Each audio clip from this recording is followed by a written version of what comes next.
Got another exam question walkthrough for A-level chemistry. So this is paper 3, questions 43. If you want to check out the other videos in the playlist, I'll put the link to that at the top of the screen now. So the question deals with transition elements, half equations, and there's a redox titration calculation. Hope you like the video, hope you find it helpful, and if you haven't already subscribed to the channel, I would love you to do so. But as always, the link to the questions in the description of the video if you want to try it first. So part A, we've got the displayed formula for the ethane dioate ion, and we're asked to show why it's an example of a bidentate ligand. So you can see I've highlighted the two O minuses there. So what's significant about those? There are lone pairs around there. So what can it do? It can donate two lone pairs, one from each O minus, to a central metal ion, and that's going to form two coordinate bonds, or you could say dative covalent bonds there, but you have to specify the type of bond that's formed. Moving on to the next part, so we've got to draw the 3D diagrams for the structures of these optical isomers of E. So we've got three of these bidentate ligands, 2 minus charge each, so we're going to have a 6 minus charge from the ligands, but the central ion is ion 3, so 3 plus. So the overall charge that we've got to include on our diagrams is going to be 3 minus. So I'll just make a note of that there. So to draw the structures of the optical isomers, I've got this empty octahedral structure, and all I'm going to do is start drawing the ligands around there. So I'll start here. Remember, it's the O minus that will bond to the central Fe3 plus in this case. So we've got the ligand number 1 does that.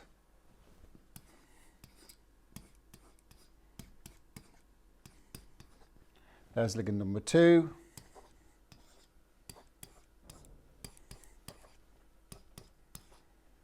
And there's ligand number 3. And because it's an ion, put square brackets round, and there's its overall charge. So the optical isomer is going to be the mirror image of that. So we just need to draw the mirror image over here. So there's the start, my empty octahedral shape there. So this ligand here is pointing that way towards the mirror, if you like. There's a mirror there. So on this one, they're going to be pointing this way.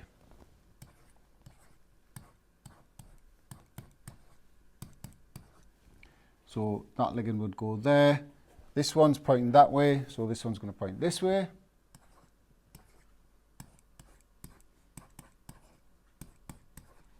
So there's that one there.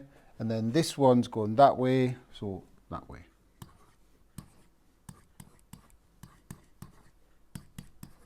And then just finished off with the square brackets and the charge.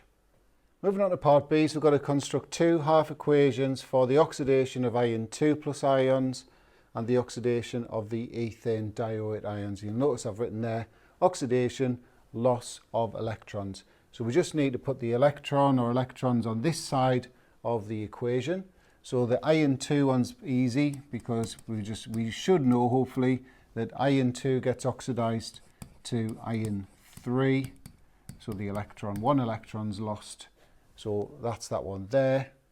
Bit of flexibility with this one. So there's the equation for the oxidation of the ethane dioate ion. Now you didn't have to do it like that. All it had to be was an oxidation reaction of this. So just remember, oxidation is the loss of electrons. So if we lose one electron, then that charge will just go down to 1 minus. So all we had to do was C2O4 minus. That's perfectly fine. Alternatively, we could have lost 2 electrons, so change that to a 2, and obviously if we've gone for that, we'd have to get rid of that charge. So bit of flexibility with the ethane dioate one. So moving on to the next part of the question. So we've got to, first thing we've got to do is complete this titration table. So we've got these pictures of the burette readings, and we've got to turn them into the numbers. We've got to give our answers to the nearest 0.05 cm cubed. So when I do this with my students, I always say the burette reading has to be written like this: something point something 0 or something point something 5. So how do we work out what the number is? Well, we look at where the base of the meniscus is, and if it's exactly on a line, then it's something point something 0.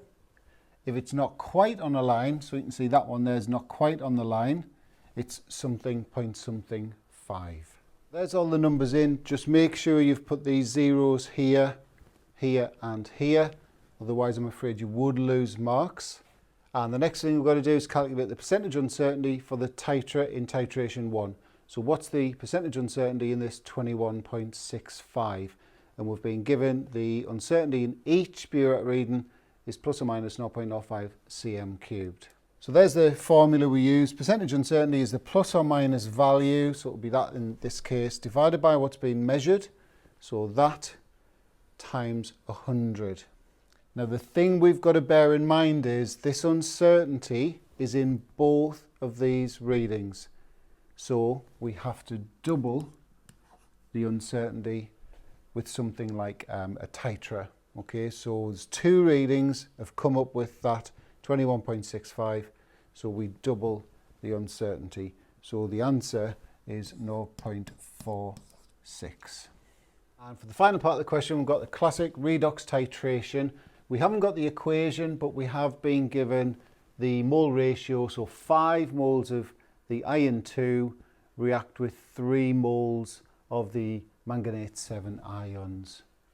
So the first thing I'm going to do, going to jump back to that results table and work out the mean titra. So we're looking for results that are concordant, so that means within 0.1 cm cubed of each other.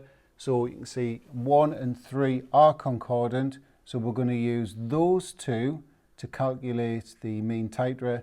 This one we're going to ignore. So that means the mean titra that we'll use in the calculation is 21.60 centimetres cubed. Okay, so the first thing I'm going to do is work out the moles of the manganate 7 ion that was actually used in the titration. So that's just concentration times volume. Concentration of the MnO4- was 0.02, and there's that mean titra in decimeters cubed. So 4.32 times 10⁻⁴ moles of this. Next thing we'll do is use the ratio to work out the moles of this in the 25 cm cubed that was used in the titration. So that's going to be 5/3 times that. It's coming out at 7.2 times 10⁻⁴. Now remember that this iron solution was made up to 250 cm cubed, and they used 1/10 of that in the titration. So in the 250 was going to be 10 times that. Where did those moles come from? They came from that hydrated salt that was dissolved at the start of the experiment. So these moles are the same as the moles of the solid. So what we can do now is work out the MR of this, because we know the mass that was dissolved and they're the moles that were in there. We can get the MR from that.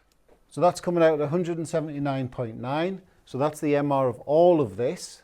Remember, we want to find out the value of the X, how many waters of crystallization are in it. So if we subtract the MR of that part, we can work out the MR of the XH2O. So those XH2Os are coming out at 36.1 for their MR. So all we do is divide by the MR of one H2O, which is 18, to get the value of X. And I'm sure you can see that the answer is 2.